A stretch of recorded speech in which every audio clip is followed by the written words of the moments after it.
Hey everyone, it's Mark here with something of a prompt or a reminder for you all to vote in the 2021 SLP Awards, where the fans decide the winners. I realise not all of our listeners will be on top of our social media posts, so some of you might have missed that voting is open for this year's awards. It's a little later than previous years this year, but it's going to close down on Monday the 15th of November. That's when I'll shut the form down, so you've got a little bit of time left to vote, a week if you're on this straight away. Then we'll tabulate it all and give you the results in a special show on November the 18th, so look forward to that. On this SLP short, I'm going to talk you through the voting options to give you a little inspiration if you haven't voted already. Let's start with the Dream Team. Every official Super League Dream Team player is there for you to choose, but this is also a chance for you to correct any perceived mistakes from that team in your team. So the fullback choices are Dream Team selection and Man of Steel winner Sam Tompkins. Don't need to explain this one. Inspirational for the tabletop Catalan side this year. Lachlan Coote, who's been key to St Helens, not just this year, but throughout their three in a row. Jake Connor, when he didn't play, Hull didn't score, or at least that's how it felt. And Zach Hardacre, he thinks he's the best fullback in the league, so we've given you the chance to show whether you agree with him or not. Wingers on this, you pick 2 from 6. So top try scorer Ken Seo and top meter maker Tom Davies were the official Super League picks, and with fair justification really, but also Ryan Hall, Fuad Yarhart and Regan Grace were the others in the top 5 try scoring wingers list this year, and isn't that ultimately their job? So they're available to pick if you prefer them to the 2 official selections. Tommy Makinson is the last option. His try rate wasn't so great, but his work rate and impact on starting sets for his side was as good as ever. In the centres, again, it's 2 from 6, and this is a close run thing from the votes so far, so your votes could make a big difference. Utility star Jack Wellesby and Saints teammate Mark Percival made the official Dream Team. If you don't fancy them, Jake Mamo is there, joint second top try scorer this year, forcing himself to be a mainstay rather than a backup at wire. Jordan Turner rivals Wellesby as the best utility this year. He was high up in the try scoring charts too. Sammy Soni Lange was an absolute powerhouse for Catalans all year, most memorably in that game at Newcastle with the comeback against St Helens before Saints had to bash him off the field to try and win. They didn't. And Sean Kenny Dowell has been such a presence in the whole KR story that has brought a lot of joy to Super League this year. Halves, and instead of trying to decide who plays 6 and who plays 7 in this modern era where it's not quite set out like that, it's just a 2 from 6 pick for both spots. Johnny Lomax and James Maloney got the nod in the official side. That was despite Maloney being the highest penalty conceder and one of the highest error makers in the league this year, and Lomax being outside the top 10 for direct try involvements too. Of course, it's not all about stats though. Abdul and Widdop were Man of Steel shortlisted, so deserve a spot on our voting form. No player featured in combined tries and assists this year than Maloney's partner Catalan's Josh Drinkwater. So he was top of that list, yet Maloney got in the Dream Team ahead of him. Will Josh Drinkwater get in your Dream Team ahead of Maloney? Jackson Hastings was higher up in that list too than the Dream Team duo as well. And in what was a down year, he was still the heartbeat of his Wigan side. With high carry and metre numbers for a half back recorded this year again by Hastings. Props, and again it's 2 from 6, and far be it from me to tell you who to pick, but if Alex Walmsley isn't one of your choices, then you're wrong, very wrong. So far 8% of voters are very bloody wrong. Sam Cassiano was the other official Dream Team pick. We're giving you his teammate though, Julian Busquet, as an option. His stats, if not necessarily big plays in big moments, but his stats rank higher than Cassiano's. Talking of stats, Chris Hill was back to near his best and gets a space on the voting sheet as he helped Wire to 3rd in his last year there. Finally, Hull FC duo Liggy Sow and Chris Satire on the list. They were great in combination this year. I can't separate the two personally. Hooker, where Cruz Leeming was the official pick, so he's on the list. He did have a strong year, mixing between half and hooker throughout games. He's joined by 3 former Man of Steel winners, though, on the shortlist. So James Roby, Darryl Clark and Paul McShane. So far, this is a one-horse race. I won't tell you who's leading out of those 4, but see if your choice makes it more interesting.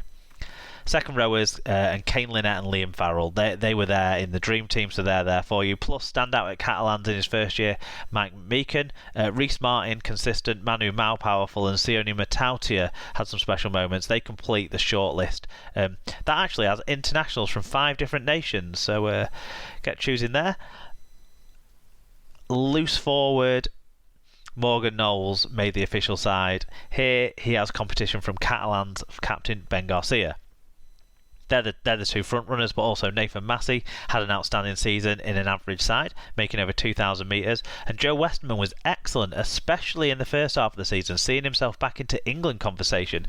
So those 2 make the shortlist as well.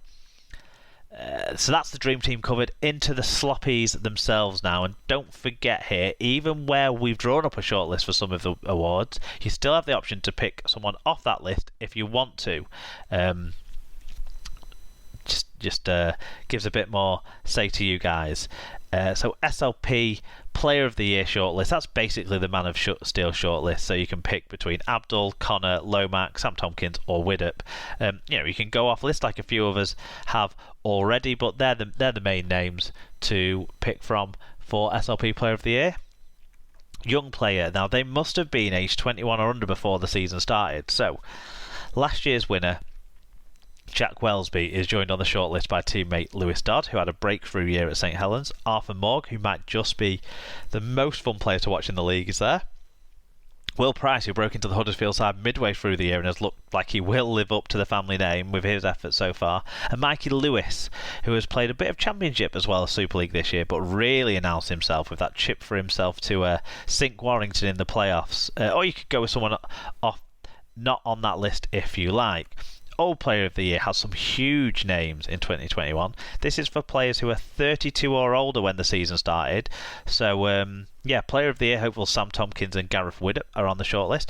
Hull KR's left edge combination, Hall and Kenny Dowell, are both options, plus the ageless James Roby too, the eldest of the shortlist men, and actually 2-time previous winner of this award already.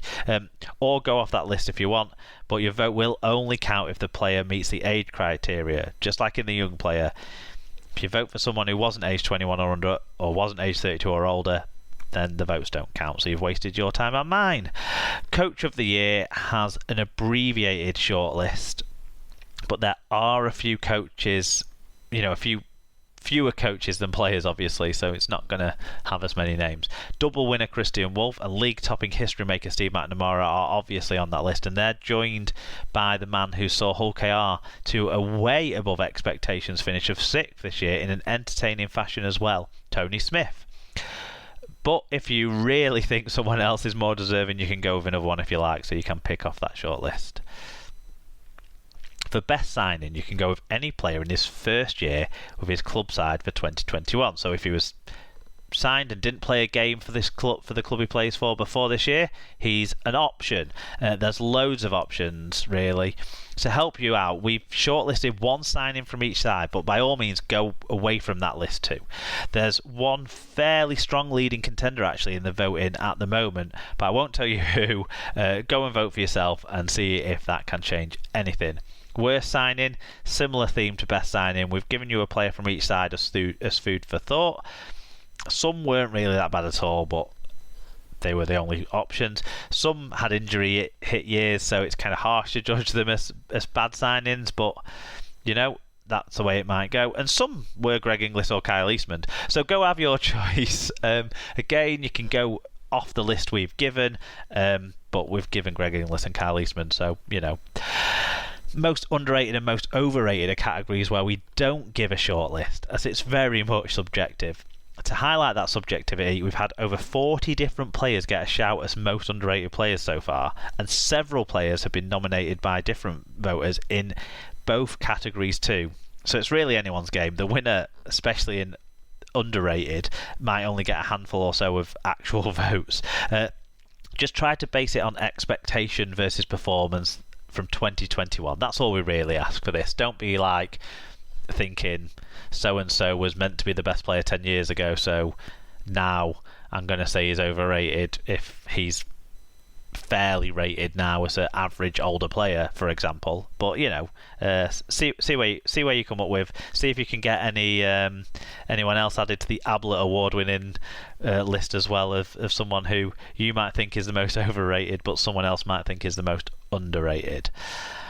Then See You Next Tuesday award, of course. This one lets you call out the rugby league villains. This one tends to go a bit wider than just Super League, and on the shortlist is the disciplinary dog duo of Tony Clubb for his words more so than his playing actions, and Zane Tetevano for his late and high tackling standards.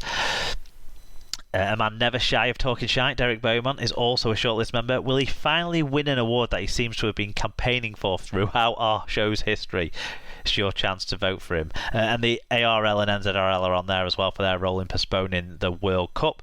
But I'm sure they're not the only villains you can think of, so feel free to go with another choice if you have one.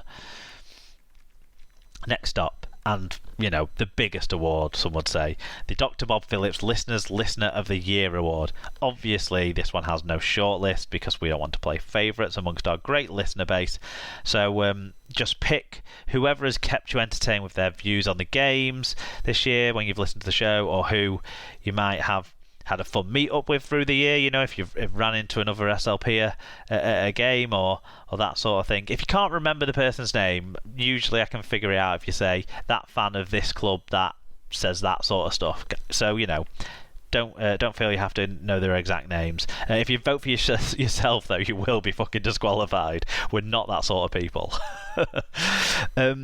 In the world of rugby league, the wider world of rugby league, we'll also ask you for Women's Player of the Year. These girls are still amateur and do it for the love of it, but the game keeps growing and certainly keeps entertaining. This year, like the ones before it. And Jodie Cunningham, Amy Hardcastle and Emily Rudge from treble winners St Helens are on the shortlist. The electric Fran Goldthorpe from Leeds, and Wigan's ever-reliable forward Vicky Molyneux. They're on the shortlist, but feel free to celebrate any stars you prefer that haven't made our shortlist, because you can pick another. Wide-ranging free vote, no shortlist for the next one. Championship or League One Player of the Year. Basically, who's impressed you most in the lower leagues? It might be a player from, say, Toulouse or Barrow, who've won their respective leagues, or maybe a Workington Star, they got promoted. A Whitehaven Star, they defied pre-season expectations in the Championship. There's plenty of stories to go at from the lower leagues to pick a player from.